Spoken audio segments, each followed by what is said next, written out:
Hi. Okay. So today we're going to look at my super basic ArcMap desktop orientation. So this should just be simple going over what ArcMap looks like and some of the basic components are. I remember when I was first learning ArcMap, I actually did it for the very first time at home alone, and I really had no clue what was going on. I managed to figure it out, and it's really not that hard, but sometimes it can be nice to have a little friendly guidance just at the very beginning. So today we're going to look at these things, the main elements and components of navigating ArcMap, the role of Arc Catalog, which is very important, how to do some simple things like connect folders, add and move data, pin windows, and explore some toolbars, and also go over the importance of file organization. Okay, so to get started, we're going to boot up ArcMap. You should already have a shortcut app on your desktop, or you'll have to search in your search bar for ArcMap. Just typing in ArcMap will do the trick. So here we are uploading it, or I'm sorry, opening it up. And it will look like a little globe on your desktop if you do have the shortcut. So when we first open up ArcMap, make sure we can see all this. I'm not sure if that's in the screen there. I'll move it over in just a second.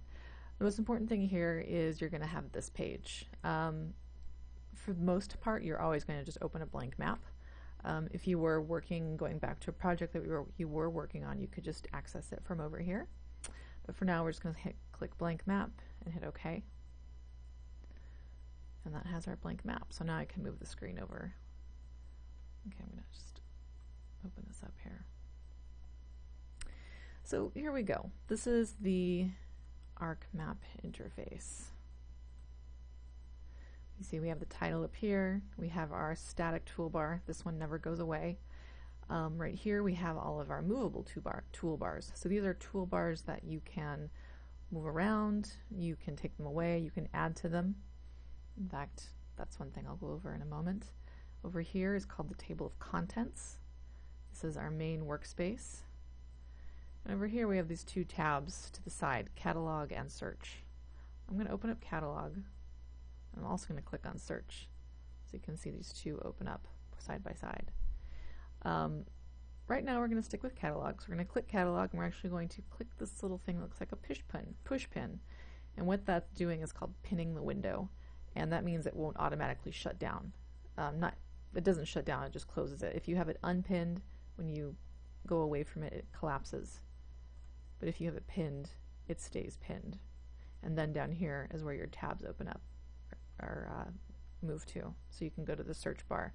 This is where you search for anything, any kind of help you need, or if you're looking for geoprocessing tools or whatnot, but we'll get into that later. So I wanted to start with the catalog first, this area over here on the right part of the screen.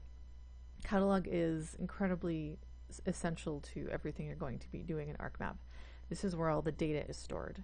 And not only, it's actually not really stored there necessarily, but this is how it's organized and made sense in the ArcMap software program. So catalog is essentially what it sounds like. It is a hierarchical filing system for all the data that you need while working on a project. It's essential not only for organization, but as you get further into complex projects, it's where you'll set up your topology for your geodatabases, which sounds really scary and fancy, but it just means there are basic ways of setting up the framework for projects that will happen over in Catalog.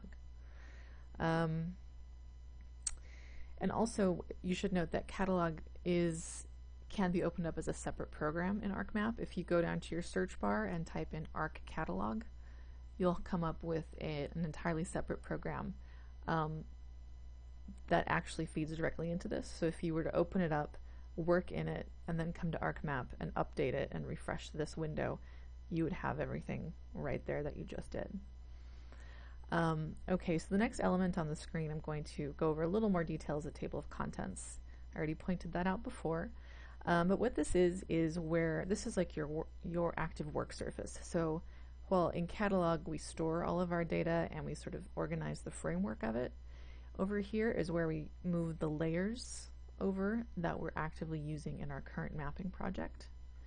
And as you'll see as we go along, the layers can be displayed in different ways. Since we don't have any data there, I can't show you, but by clicking on these little buttons, you'll see they look at different ways, and that means you can do different things to them.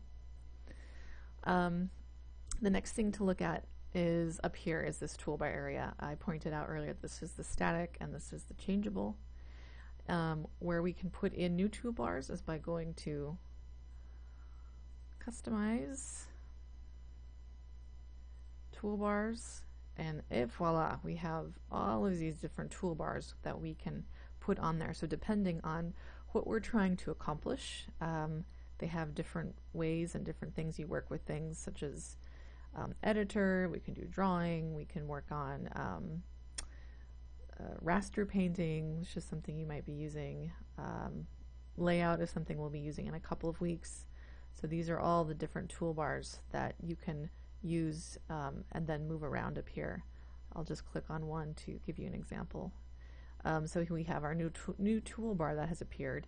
It's grayed out because I don't have my 3D Analyst extension on, but I wanted to show you how it moves around. So you can see how I have it moving around with the little 4-arrow hashtag hash mark.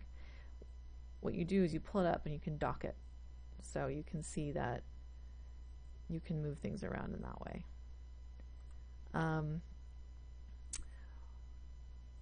What else? So just to point out up here, this is your kind of your essential toolbar elements that you'll always be using.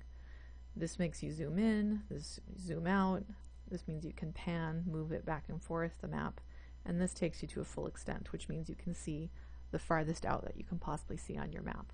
But again, you'll get into these tools as we move along.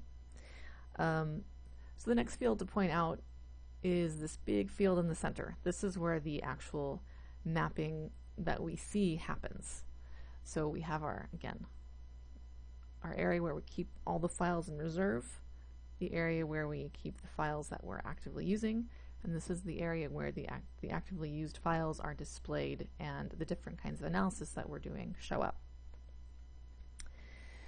So I like to think of it like a drafting table, and this is where our cabinet where we keep things, this is our side table where we keep our different files, and then this is where we're unrolling things and looking at them and layering them on top of each other.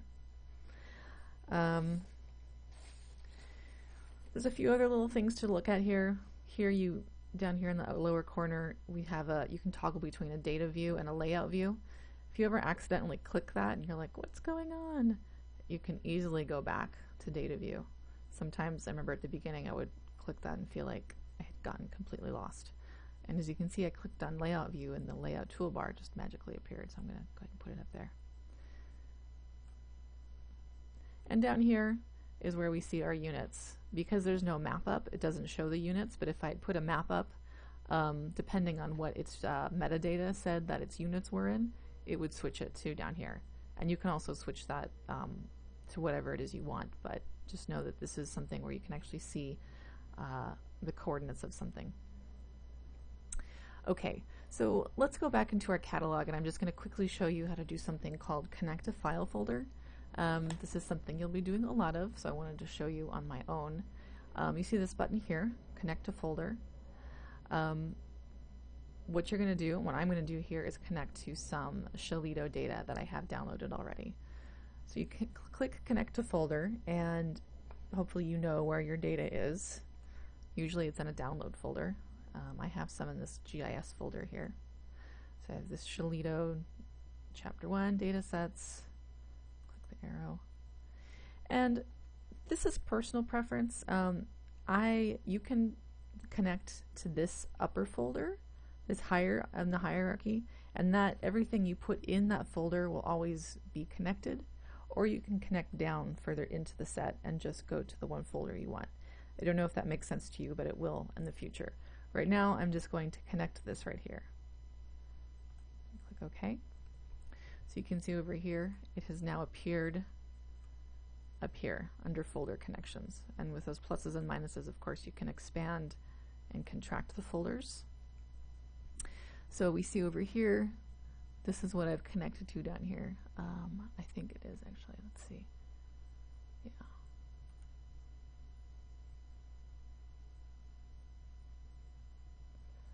isn't what I connected to, but let's see here.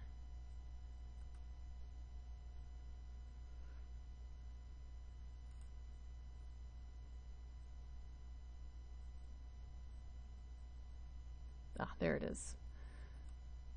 This isn't my computer, so I find things a little harder to find. That's the folder I just connected to. Sarah users Dropbox. Oh no, it was this one. There we go. That's the folder I just connected to. And now you can see here this cylindrical shape is called a geodatabase. I covered that in the little presentation I did. I'm going to open that further, and here we have a map in there. Now this map right here, this is a vector map or a vector file. It's a point, line, or a polygon.